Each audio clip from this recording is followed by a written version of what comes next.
अगली बार जब आप सड़क पर किसी भिखारी को भीख मांगते हुए देखें, जरा ध्यान दीजिए। आंध्र प्रदेश में बच्चों को ये बेगिंग गैंग्स लगभग 300 रुपए पर डे रेंट पर लेते थे और 8-8 महीने के बच्चों को स्लीपिंग पिल्स दी जाती थी इन्हें सेडेटेड रखने के लिए, ताकि वो पूरे दिन शांत रहें। चेन्नई में एक बेगिंग रैकेट पकड़ा गया जहां पर महिलाओं को हिंदू सैफरन कपड़े पहनाकर मंदिरों के सामने भीख मांगने को कहा जाता था और फिर यही महिलाएं कॉस्ट्यूम स्विच करके मस्जिदों के सामने भीख मांगती थी मुस्लिम बुर्का पहनकर। ये एक highly organised sophisticated criminal network है जिसे हम बेगर माफिया कहते हैं। देश में 4 लाख से ज्यादा भिखारी हैं, जिनमें से 21% 12वीं पास हैं। सेंसस में पाया गया कि 3000 से ज्यादा तो ऐसे भिखारी हैं जिनके पास एक डिप्लोमा या डिग्री है। एक भिखारी एक दिन में इतने पैसे कमा लेता है, आप भी जानकर हैरान रह जाएंगे।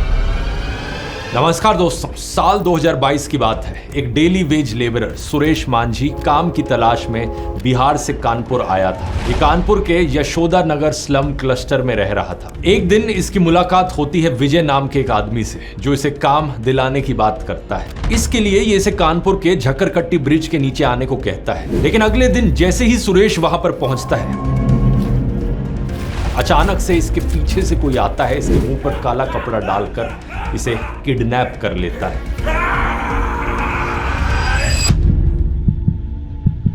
इसके बाद सुरेश को इंटॉक्सिकेट किया जाता है जिससे वो बेहोश हो जाए और फिर उसकी आंखों में एक केमिकल इंजेक्ट किया जाता है जिससे वो अंधा हो जाता है। इसी के साथ सुरेश की हाथों की सभी उंगलियां भी काट दी जाती हैं और शरीर के कई हिस्सों पर चोट के निशान छोड़ दिए जाते हैं। ये सब किया गया ताकि सुरेश भीख मांगने के लिए सूटेबल बन जाए।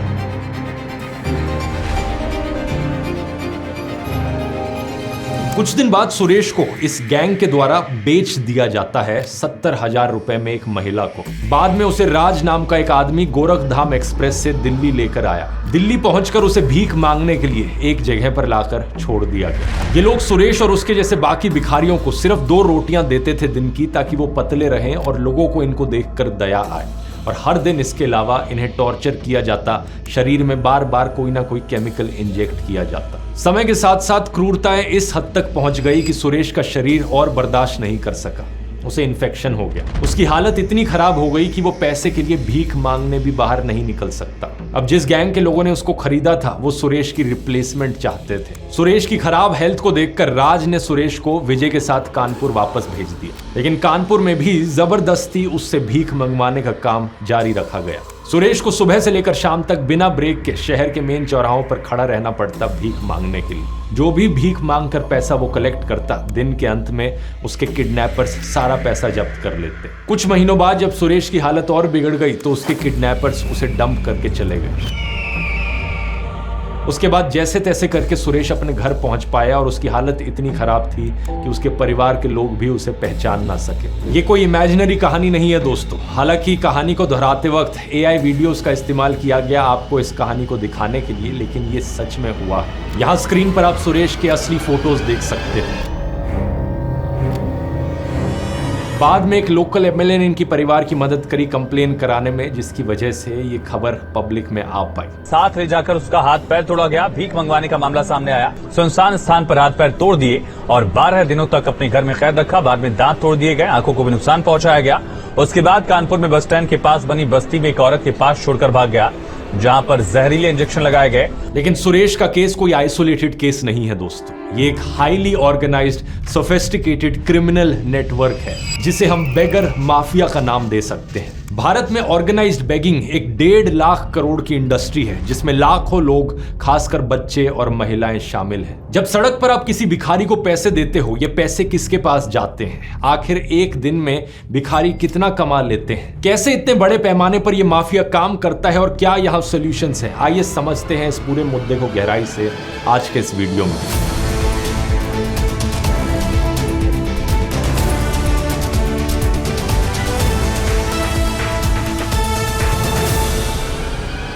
इस वीडियो को शुरू करने से पहले मैं बताना चाहूंगा, इस महीने की मेरी एआई मास्टर क्लास के लिए स्पॉट्स ओपन अप हो गए हैं। ये एक 2.5 घंटे की लाइव वर्कशॉप है जो मैंने पिछले महीने भी करी थी। इसमें मैं पर्सनली लाइव आकर आपको 20 से ज्यादा अलग अलग एआई टूल्स के बारे में सिखाता हूं। इसमें chat GPT, deep seek, mid journey, Leonardo AI, dream studio, runway ML 11 labs, कई सारे नए चाइनीज एआईज हैं, हाइलू एआई, क्लिंग एआई। यहां पर आपको image generation, video generation, AI के जरिए वेबसाइट बनाना, एआई के जरिए ऑडियो जनरेट करना, गाने बनाना और ढेर सारी और चीजें सिखाई जाएंगी। पिछले महीने जिन्होंने इस मास्टर क्लास को अटेंड किया था उनके रिव्यूज यहां आप स्क्रीन पर देख सकते हैं। ये एक बहुत ही बढ़िया और अफोर्डेबल अपॉर्चुनिटी है अपने आप को एआई में अपस्किल करने के लिए, क्योंकि इसकी कॉस्ट सिर्फ 2 मूवी टिकटों जितनी है। तो अगर आप इसे पिछली बार ज्वाइन नहीं कर पाए थे, आज ज्वाइन कर सकते हैं। लिंक डिस्क्रिप्शन में और इस QR कोड में मिल जाएगा। एग्जैक्ट डेट और टाइम भी इसी लिंक में बताया गया है, और अगर आप एग्जैक्टली इस टाइम पर नहीं आ पाते वर्कशॉप में तो भी आप इसकी रिकॉर्डिंग देख सकते हो अगले 3 दिन तक। अब टॉपिक पर आते हैं। सबसे पहले हमें यह समझना होगा कि ये कौन लोग हैं जो भीख मांग रहे हैं और ये भीख मांग क्यों रहे हैं। 2021 में इंस्टीट्यूट फॉर ह्यूमन डेवलपमेंट और दिल्ली सरकार के डिपार्टमेंट ऑफ सोशल वेलफेयर ने एक रिपोर्ट निकाली थी। इस मुद्दे पर एक बड़ी डिटेल्ड एनालिसिस करी थी, जिससे यह सामने आया कि भीख मांगने के पीछे 2 मेन कारण होते हैं, मजबूरी और चॉइस। ज्यादातर लोग जो भीख मांगते हैं उनकी मजबूरी के कारण उन्होंने भीख मांगनी शुरू करी थी। करीब 62% लोग गरीबी के कारण, 45% लोग बेरोजगारी के कारण, 24% लोग बुढ़ापे, डिसेबल्ड होने या बीमार होने के कारण, 6% औरतें विधवा होने के कारण और 3% लोग ड्रग्स या नशे के लत के कारण भीख मांगते हैं। कोविड-19 लॉकडाउन के कारण नौकरी जाने की वजह से भी बहुत से लोग बेगिंग की ओर धकेले गए थे। लेकिन कुछ लोग ऐसे भी हैं जो बाय चॉइस भीख मांगते हैं। वो भीख इसलिए नहीं मांग रहे क्योंकि वो मजबूर हैं, वो भीख इसलिए मांग रहे हैं क्योंकि वो ये करना चाहते हैं। करीब 12% भीख मांगने वाले लोग इसे इजी मनी समझते हैं, 7% लोग आदत की वजह से कर रहे हैं और 6% हेरिडिटरी भीख मांगते हैं। 3% लोग धार्मिक कारणों की वजह से भी भिक्षा मांगते हैं। इस रिपोर्ट के सर्वे से यह भी पता चलता है कि करीब 20% भिखारी भीख मांगने के साथ साथ किसी न किसी प्रकार का कोई और पार्ट टाइम काम भी करते हैं। कुछ लोग मजदूरी करते हैं, कुछ कबाड़ी हैं, कुछ स्ट्रीट वेंडर्स हैं, कुछ रिक्शा चलाते हैं, तो कुछ सिक्योरिटी गार्ड, बूट पॉलिश करना, कार साफ करना और हेल्पर जैसे काम करते हैं। लेकिन रोजाना काम नहीं है और कमाई कम है, इसलिए ये लोग भीख भी मांगते हैं। अब जब बात इनकी कमाई पर आती है तो सोशल मीडिया में बहुत सारे मिसकंसेप्शंस हैं इस चीज को लेकर। आपको क्या लगता है दोस्तों, एक भिखारी एक दिन का कितना कमा लेता होगा? जरा नीचे कमेंट्स में लिखकर बताओ। यहां वीडियो को पॉज कर सकते हो। रिपोर्ट कहती है 32% लोग रोज के 100 रुपए से भी कम कमा पाते हैं, 33% लोग रोज 100 से 200 रुपए के बीच कमाते हैं, 22% लोग ऐसे हैं जो 200 से 400 रुपए के बीच कमाते हैं और केवल 1% भिखारी ही ऐसे हैं जो 400 रुपए से ज्यादा कमा पाते हैं एक दिन के। अगर आप ये भी मान लो कि ये लोग हर रोज भीख मांगते हैं तो भी इनमें से मेजॉरिटी लोगों की मंथली कमाई 3000-6000 रुपए से ज्यादा की नहीं होती। इसे दिल्ली में एक अनस्किल्ड मजदूर की ऑफिशियल मिनिमम वेज से कंपेयर करो जो होती है 15,908 रुपए पर मंथ।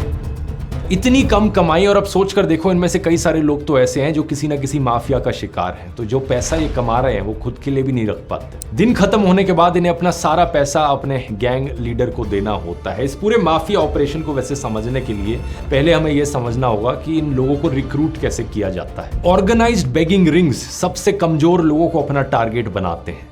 इनके प्राइम टारगेट्स होते हैं बच्चे। बहुत से बच्चों को किडनैप किया जाता है, उनकी ट्रैफिकिंग करी जाती है और यहां तक कि गरीब परिवारों को झूठे वादे करके उनके बच्चों को माफिया को बेच भी दिया जाता है।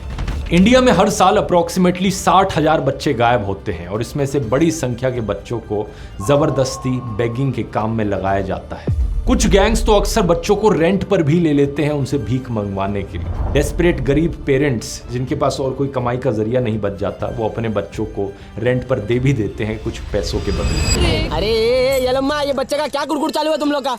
अरे इसको कितना बार बोली मैं, ऐसा साउथ का स्टार माफिक मोटा बच्चा लेकर घूमेगा तो कौन पैसा देगा?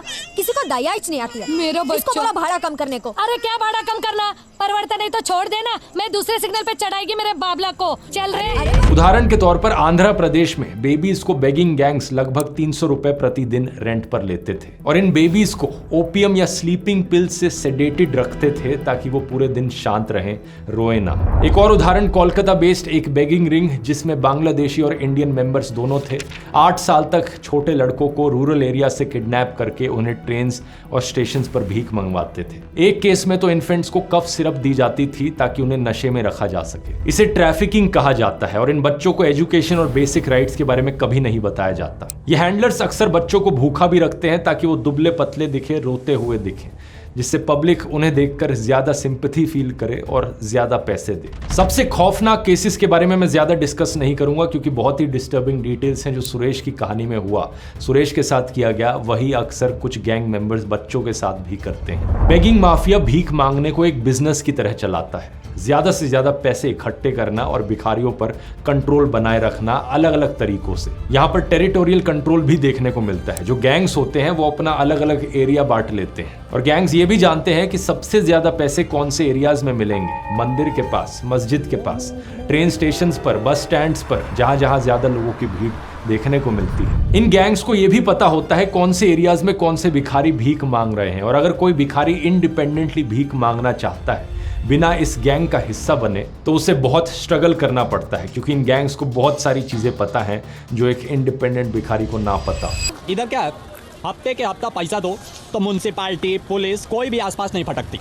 सब इधर हफ्ता देते हैं और छाती ठोक के धरना करते हैं। ये गैंग्स के लीडर्स आपस में बातचीत करके अलग अलग इवेंट्स और फेस्टिवल्स की भी प्लानिंग करते हैं। यहाँ ऐसा भी नहीं है कि हर गैंग बड़े ही क्रूर और डीह्यूमनाइजिंग तरीके से बिहेव करे भिखारियों के साथ। चेन्नई में एक बुजुर्ग भिखारी ने बताया कि उनके ग्रुप का लीडर हर शाम सबकी कमाई को इकट्ठा करके इन्हें सभी मेंबर्स में बराबर बांट देता था और अपना शेयर अलग से रख लेता था और इस शेयर के बदले ये लीडर प्लानिंग करते थे कि क्या और कैसे करना है। ये भिखारियों को एक शहर में हो रहे अलग अलग रिलीजियस फेस्टिवल्स और फंक्शंस के बारे में टिप देते थे। उन्हें बताया जाता था कि वो वहां कैसे पहुंच सकते हैं, जैसे कि कोई शहर में किसी की शादी हो रही है या किसी का कोई और फंक्शन होने वाला है। ये पूरा गेम एक ऐसे लेवल पर खेला जा रहा है जो एक आम इंसान के लिए इमेजिन करना मुश्किल है। ये लगातार अपनी टैक्टिक्स को फाइन ट्यून करते रहते हैं। चेन्नई में एक केस देखा गया जहां पर महिलाओं को मंदिरों के सामने हिंदू सैफरन रोब्स पहनकर भेजा जाता था और उन्हीं महिलाओं को बाद में कॉस्ट्यूम स्विच कराकर मुस्लिम बुर्का पहनाकर मस्जिदों के सामने भीख मांगने के लिए भेजा जाता। जो भी हिंदूज और मुस्लिम्स मंदिरों में जा रहे हैं, मस्जिदों में जा रहे हैं, उनके खुले दिल का फायदा उठाने के लिए यहाँ पर भिखारियों की अपीयरेंस ही बदल दी जाती है। 2010 की एक खबर है। 13 साल के भीमप्पा नाम के एक बच्चे ने बताया कि एक बार ट्रैफिक सिग्नल पर एक औरत ने कार में उसे एक 8 महीने की बच्ची के साथ बारिश में कांपते हुए देखा। बच्चों की ऐसी हालत देखकर उस औरत को दया आई और उसने 100 रुपए दे दिए। लेकिन इसके बाद क्या हुआ, बाकी जो भिखारी और इनके गैंग लीडर्स थे उन्हें पता लग गया कि ये भी एक टेक्निक हो सकती है इमोशनल मैनिपुलेशन की। जानबूझकर वो बच्चों को ठंड के समय बारिश में भीख मांगने के लिए भेजने लगे और इस वजह से एक 2 साल की बच्ची पूजा की डेथ हो गई बारिश में भीगने के बाद ठंड लगने की वजह से। ड्रग्स की भी यहाँ पर एक बड़ी इन्वॉल्वमेंट देखने को मिलती है। 14 साल के जावेद की एक कहानी है जो दिल्ली के कनॉट प्लेस के पुराने हनुमान मंदिर के पास भीख मांगकर रोजाना लगभग 10 से 20 रुपए कमाता है। इसमें से ज्यादातर पैसे ये अपने सो कॉल्ड दोस्त को दे देता है जो उसे ड्रग्स सप्लाई करता है। ये गैंग लीडर्स बच्चों को ड्रग्स की लत भी लगा देते हैं जिससे वो कर्ज में जाने लगे। इसके बाद वो उन्हें ड्रग्स तभी देते हैं जब वो भीख मांगकर सारा पैसा लाने को तैयार हो जाए। ये एक और तरीका बन जाता है बच्चों को फंसाकर रखने का। कुछ केसेस में पेरेंट्स भी बच्चों को भीख मांगने पर फोकस करते हैं, मजबूर करते हैं और जब वो पैसा नहीं लाते तो उन्हें मारते पीटते हैं। 2023 हैदराबाद 28 साल के अनिल पवार को पकड़ा गया जो भिखारियों को रिक्रूट करके उनसे पॉश इलाकों में भीख मंगवाता था। शाम तक उसे भिखारियों से 6000 रुपए तक मिल जाते थे जिसमें से वो केवल 200 रुपए भिखारियों को मजदूरी के तौर पर देता था। कई बार देखा गया है कि बेगिंग माफिया के पास पॉलिटिकल बैकिंग भी होती है। आंध्र प्रदेश में जब एनजीओज ने बच्चों को रेस्क्यू करने की कोशिश की तो लोकल पॉलिटिशियंस ने बेगिंग माफिया को बचाया। इस खबर को देखिए, 2017 की खबर है ये। एनजीओज बता रहे हैं कि उनके लिए काम करना कितना मुश्किल है क्योंकि पॉलिटिकल प्रेशर बहुत ज्यादा होता है। 2009 में बेंगलुरु में तो एक बहुत ही अजीबोगरीब मामला सामने आया जिसमें एक नैनी जो एक अमीर परिवार के बच्चों की देखभाल का काम कर रही थी, वो इस परिवार के बच्चे को फटे पुराने कपड़े पहनाकर ड्रग्स से बेहोश करके 100 रुपए के किराए पर बेगर गैंग को दे देती। पेरेंट्स को लगता बच्चा अच्छा खासा समय बिता रहा है, नैनी के साथ खुश होगा, लेकिन एक्चुअली में उस बच्चे को रेंट पर दिया जा रहा था दिन के समय में। इस सब से आपको पता चल जाना चाहिए कि इस ऑर्गेनाइज्ड बेगिंग माफिया की पहुंच कहां तक है। ऐसे में सवाल उठता है कि सरकार यहां क्या कर रही है इस सब को रोकने के लिए। आजाद भारत में बेगिंग के खिलाफ पहला कानून Bombay prevention of beggary act 1959 आया था। इसके अंडर जो भी इंसान भीख मांगता हुआ पकड़ा गया उसे 10 साल तक की सजा सुनाई जा सकती थी। इसके तहत एक चीफ कमिश्नर भिखारियों को हिरासत में लेकर एक इंस्टीट्यूशन में डालने का आदेश दे सकता है और उसे वहां कितने भी समय के लिए रखा जा सकता है। जब इस कानून को लागू किया गया तो कई बेघर लोग बहुत समय तक इन इंस्टीट्यूशंस में बंद रहते थे। बहुत लोगों ने इस कानून को क्रिटिसाइज किया। ये एक्ट इसलिए गड़बड़ था क्योंकि बेगिंग गैंग्स और ऑर्गेनाइजर्स का कुछ नहीं किया जा रहा और सारी सजा यहाँ पर भिखारियों को दी जा रही है, बेचारे भिखारी जो खुद विक्टिम है इन बेगिंग गैंग्स का। इसलिए 2018 में दिल्ली हाई कोर्ट ने दिल्ली में इस एक्ट के कुछ सेक्शंस को अनकॉन्स्टिट्यूशनल बताया और बेगिंग को डीक्रिमिनलाइज करने को कहा। कोर्ट का कहना था कि लोग अपनी मर्जी से सड़कों पर भीख नहीं मांगते, बल्कि उनके लिए ये सरवाइव करने का आखिरी रास्ता होता है। सरकार का काम सभी नागरिकों को बेसिक फैसिलिटीज देना है और भिखारियों की मौजूदगी दिखाती है कि वो ऐसा करने में नाकाम रही है। लेकिन महाराष्ट्र जैसे कई राज्यों में भीख मांगना आज के दिन भी अपराध है। 1959 में जो मुंबई ने एक कानून बनाया था, अलग अलग स्टेट्स ने अपने ऐसे मिलते जुलते कानून भी बना रखे हैं। सेंट्रल गवर्नमेंट ने आज तक डायरेक्टली बेगिंग के ऊपर कोई कानून नहीं बनाए हैं, लेकिन एक 2015 का juvenile justice care and protection of children act जरूर है, जिसके तहत बच्चे से भीख मंगवाना या उसकी मदद से भीख मंगवाना इलीगल है। बेगिंग पर बैन लगाने की बात 2021 में सुप्रीम कोर्ट में उठी थी, लेकिन कोर्ट ने ऐसा करने से मना कर दिया, ये कहकर कि ये एक सोशियो इकोनॉमिक इशू है। फिर से वही चीज कही जो दिल्ली हाई कोर्ट ने कही थी, कोई भी भीख मांगना नहीं चाहता, लेकिन गरीबी के कारण भीख मांगनी पड़ती है। लेकिन इसके बाद भी ज्यादातर केसेस में सरकार का फोकस इन गैंग्स के खिलाफ एक्शन लेने में नहीं रहा है, बल्कि इन विक्टिम्स के खिलाफ, इन भिखारियों के खिलाफ एक्शन लेने पर रहा है। कोई भी बड़ा इंटरनेशनल इवेंट होता है तो सरकार इस प्रॉब्लम को सॉल्व करने की बजाय छिपाने में लग जाती है। जैसे कि 2023 में जब G20 समिट हुई थी, दिल्ली में भिखारियों को पकड़कर टेम्पररी शेल्टर होम्स में डाल दिया गया ताकि दुनिया की नजरों से इन्हें छुपाया जा सके। ऐसे ही नवंबर 2017 में जब इवांका ट्रंप हैदराबाद आई थी तो शहर ने टेम्पररी बेगिंग पर बैन लगा दिया और पुलिस ने सभी भिखारियों को पकड़कर रिहैबिलिटेशन सेंटर में डाल दिया। इसके अलावा इन इवेंट्स के दौरान अक्सर बड़े बड़े पर्दे भी लगा दिए जाते हैं कई लोकेलिटीज और स्लम एरियाज के बाहर, ताकि कोई भी सड़क पर चलने वाला ये ना देख सके और ये सारी प्रॉब्लम्स उनसे छिपी रहे। इससे पिछली सरकारों ने भी ऐसा ही किया है। 2010 में जब दिल्ली में कॉमनवेल्थ गेम्स हुए थे, तब सैकड़ों भिखारियों को जबरदस्ती ट्रेन्स और ट्रक्स में भरकर दूसरे शहरों में भेजा गया और उनसे कहा गया जब तक गेम्स खत्म नहीं हो जाते तब तक वापस नहीं आना। ऐसे में सवाल ये उठता है कि इस प्रॉब्लम का असली सॉल्यूशन क्या है? असली सॉल्यूशन है भिखारियों को रेस्क्यू करने के बाद उन्हें कुछ समय के लिए गवर्नमेंट रन शेल्टर्स और रिफॉर्म होम्स में रखा जाए। उसके बाद ये डिसाइड किया जाना चाहिए कि इन लोगों को अपने परिवार के पास वापस भेजा जाए या नहीं। अगर नहीं तो सरकार को चाइल्ड केयर इंस्टीट्यूशंस बनाने की जरूरत है जो इनको काउंसलिंग, एजुकेशन और ट्रेनिंग दे, जिससे इनके पास फ्यूचर में कुछ काम करने का ऑप्शन रहे। असलियत में कई बार सरकारों ने ऐसा करने की कोशिश भी की है, लेकिन इंप्लीमेंटेशन पूरी तरीके से फेल रही है। जैसे कि उदाहरण के तौर पे दिल्ली सरकार ने लामपुर गांव में भिखारियों के लिए एक रिहैबिलिटेशन सेवा सदन बनाया था। इसे कई दशकों पहले बनाया गया था। इसमें 5 घर और 70 कमरे हैं जिनमें 1500 लोग रह सकते हैं। भीख मांगते हुए पकड़े जाने पर भिखारियों को यहाँ 1 से 3 साल के लिए भेजा जाता था। 2010 में यहाँ 200 भिखारियों को रिहैबिलिटेट किया गया था, जो कि एक्चुअल कैपेसिटी से बहुत बहुत कम है। लेकिन उसके आने वाले सालों में इसकी कंडीशन बद से बदतर होती गई। 2014 में सिर्फ 60 भिखारी यहाँ भेजे गए, 2016 में सिर्फ 1 और 2017 के बाद एक भी भिखारी यहाँ नहीं आया, जबकि दिल्ली के हर चौराहे पर आपको भिखारी मिल जाएंगे। 2020 में union ministry of social justice and empowerment ने एक पायलट प्रोजेक्ट शुरू किया। इसमें कहा गया कि देश के 10 शहरों को भिखारी मुक्त बनाया जाएगा। इन शहरों में इंदौर और मुंबई के नाम शामिल थे, लेकिन एक्चुअली में इसकी इंप्लीमेंटेशन कैसी हुई? इंदौर में आदेश दिया जाता है कि 1 जनवरी 2025 से भीख लेना और भीख देना दोनों इलीगल है और भीख देने वालों के खिलाफ FIR दर्ज कराई जाएगी। जनवरी 2025 में एक मंदिर के सामने एक महिला भिखारी को पैसे दे रही थी और एक व्यक्ति ने इसे देख लिया और FIR दर्ज करा दी। ये मध्य प्रदेश का पहला ऐसा मामला बन गया जहां पर किसी ने भिखारी को पैसे दिए हों और देने वाले पर ही FIR दर्ज हो गई हो। इंदौर के बाद भोपाल में भी सभी पब्लिक प्लेसेस पर भीख मांगने और देने पर रोक लगाई गई। लेकिन सवाल यहाँ यह है कि क्या बेगिंग पर सीधा बैन लगा देना कोई सोल्यूशन है? जब तक इतनी बेरोजगारी है, जॉब्स की कमी है, डिसेबल्ड लोगों के पास तो और भी कम मौके हैं हमारी इकोनॉमी में इन्वॉल्व रहने के। अगर इन लोगों को भीख भी नहीं मांगने दी जाएगी तो क्या एक्सपेक्ट करते हो ये चुपचाप मर जाएं? 2011 के सेंसस में सामने आया कि देश में 4 लाख से ज्यादा भिखारी थे, जिनमें से 21% 12वीं पास थे और लगभग 3000 भिखारी तो ऐसे थे जिनके पास एक प्रोफेशनल डिप्लोमा या डिग्री थी। डिग्री होने के बावजूद भी कोई यहाँ भीख क्यों मांगेगा? क्योंकि इनके पास कोई और ऑप्शन ही नहीं है। और इसी मजबूरी का फायदा उठाकर ये बेगर माफिया इन्हें और भी बुरी तरीके से एक्सप्लॉइट करता है। ऑलरेडी मजबूर लोग जो भीख मांग रहे हैं उनको बेगर माफिया की वजह से अब सिंपैथी भी नहीं मिलती। इससे जाहिर सी बात है आपके अंदर भी फीलिंग आएगी जब आप अगली बार किसी भिखारी को देखेंगे। या तो आप बहुत डिसेंसिटाइज्ड हो जाएंगे, आपको ये लगे कि यार इन्हें जाने दो, पक्का माफिया के लोग होंगे। या फिर दूसरी तरफ आप बड़े हेल्पलेस फील करेंगे कि मुझे दया तो आ रही है इन बच्चों की हालत देखकर, लेकिन मैं यहाँ पर क्या कर सकता हूँ। अगर मैंने पैसे दिए तो वो बेगर माफिया के पास जाएंगे और उनके पास पैसे जाने का मतलब है इन लोगों का एक्सप्लॉयटेशन और ज्यादा होगा। यहाँ पर सबसे पहली चीज तो मैं ये कहूंगा कि आपको ये याद रखना है दोस्तों कि हर एक भिखारी किसी बेगर माफिया का हिस्सा नहीं होता। बहुत से लोग ऐसे हैं जो गरीबी और बेरोजगारी के कारण भीख मांग रहे हैं और किसी भी गैंग से नहीं जुड़े हुए हैं। दूसरा मैं कहूंगा कि आपको सीधा भिखारियों को पैसे नहीं देने चाहिए,